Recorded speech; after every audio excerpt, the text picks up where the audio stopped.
Now, it's a very important week for William and Harry as they prepare to unveil a statue marking their mum, Princess Diana's, what would have been her 60th birthday. Well, Royal Editor Russell Myers is here. You know, lots of people talking about this. Harry is back in the UK. You know, everybody's been looking... I mean, we've been talking about this for a long time, haven't we? The statue is all about Diana. It's to celebrate her life. It's to remember her in a really special way. But sadly, the focus seems to be on her sons, very much so, doesn't it? Unfortunately. Yeah. I mean, listen, talk of a truce between them, no beating around the bush. The relationship between the two boys is rock bottom, I would say. I think that certainly there's been a lot said over many, many months, and it's no different, unfortunately, at the moment. Right. Now, obviously, Harry flew in last Friday.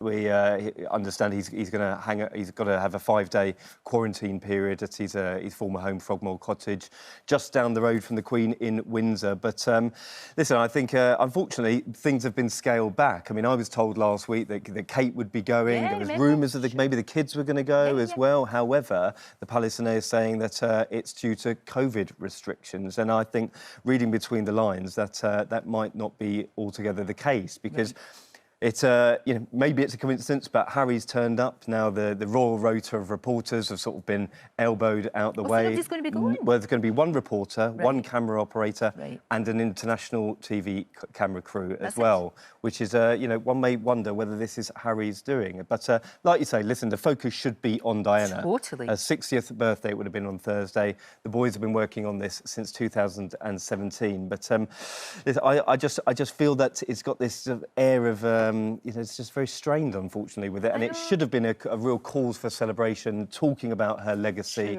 and we're talking about the boys and their relationship again. If it's only going to be those two in very, very close family, like presumably Diana's brother, or you know, people that are very, very close and very, very small, because Kate is really good at we're told, at sort of smoothing things over, and she maybe could have helped them to talk, you know, because you do need that sometimes. You do, especially these two. I mean, they are hardly talking. There's been a couple of text messages here and there, I understand, but, you know, there is no line of communication between them. So, yes, I think that people did think that Kate would be the one to sort of gel this truce together and bring them together. So, would be great. Listen, maybe she can speak to them independently, but I don't think it'll be in public. But William is going to bring Kate and the children to see the statue. Absolutely. And we forget that it's not only to do with the boys, it's not only to do with Diana's family, but it's Granny Diana. And we saw over Mother's Day the really beautiful cards that the kids did, the Cambridge children. Kept, our memories kept very much alive. He has done, and he's spoken about that, how there's pictures around the house, and even more so, he's become acutely aware of that, of being a parent.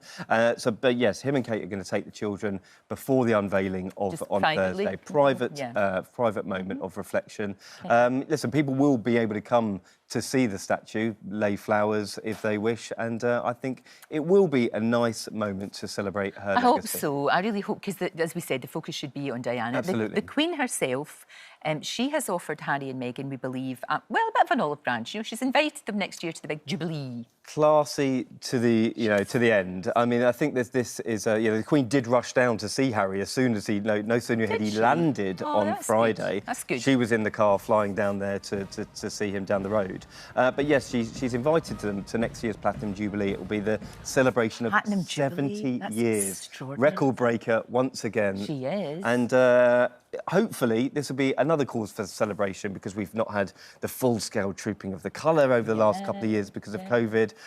We haven't had any of the balcony scenes that we're, you know, the flyover by the Red Arrows. So there's big celebrations next year. Surely by then, Russell. Surely by next year. Please. But we get a four-day celebration, extra bank holiday as well. So there's plenty to look forward to. Her Majesty, giving us an extra day off, loving it.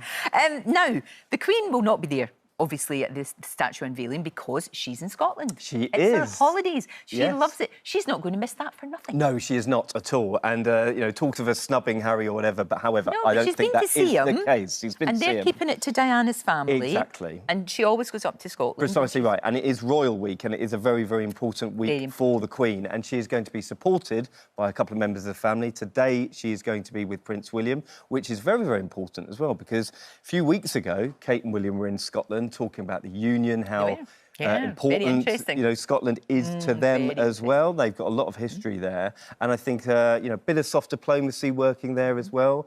Princess Anne will be accompanying her in Edinburgh, Stirling and Glasgow over the next few days. So can't wait to see the Queen out and about, because she looked very, very happy the last time we've seen her. You know, obviously still grieving for Prince Philip. You're coming out the end of the coronavirus crisis, and she wants to be out there and seeing the people. So no better week to do it in Scotland. Exactly. Now, look, the crown continues, doesn't it? Now, this is... You know how there's quite a lot of bizarre things that happen? John Major's going to be featured in The Crown, right? He is. John Major. Now, we all know what God bless him, we all know John Major, you know, Mr Grey, as he was in Spitting Image. Johnny Lee Miller has been cast as John Major. How? This is a bit left field. What is going on? I mean, you can definitely see the resemblance here. I mean, yeah. So it's the most bizarre piece of casting. It is, very much so. But, you know, accomplished actor John Lee Miller is, and he is going to be in Series 5 of The Crown. The filming starts next month. Right. A few cheeky people are suggesting that Angelina Jolie, his former wife, could play Edwina Currie. I mean, do you see the resemblance ourselves? To be honest with you, anything could happen. Anything could go at the moment. Has Edwina Currie said anything about this? Because, of course, if you don't remember, Edwina Currie and John Major, I'm sorry to put this image in your head, but they actually did the business with one another. Oh, dear. They did, didn't they? They did indeed, yes. About this. I mean, so... anything could happen with it, Series 5. But it's a star cast. Imelda Staunton's coming in to replace Olivia Colman as the Queen. Okay. But Tennant star Elizabeth Debicki playing Diana, and Leslie Manville is going to be replacing Helen Bonham Carter. So it's a star-studded cast. But I am really looking forward to see John Lee Miller playing the Grey Man himself. It's a bizarre one. It's a bizarre one. But you never know, it might just work. But it is a bizarre world that they have. And I really, really hope this statue unveiling all goes really well for everybody. And it would be lovely if they could kind of, you know... If they can call this truth, get together and, you know, celebrate Diana's legacy for everybody, it would be great. Tremendous occasion. If anybody could do it, the late Princess Diana can. Thank you very much. Don't forget, you can watch full episodes of Lorraine on the ITV Hub, and all the best clips, compilations and playlists right here on our channel. Just subscribe now and you'll never miss an upload. Click here to watch another video similar to this one, or click here to head to our channel's homepage to explore all of our exciting videos.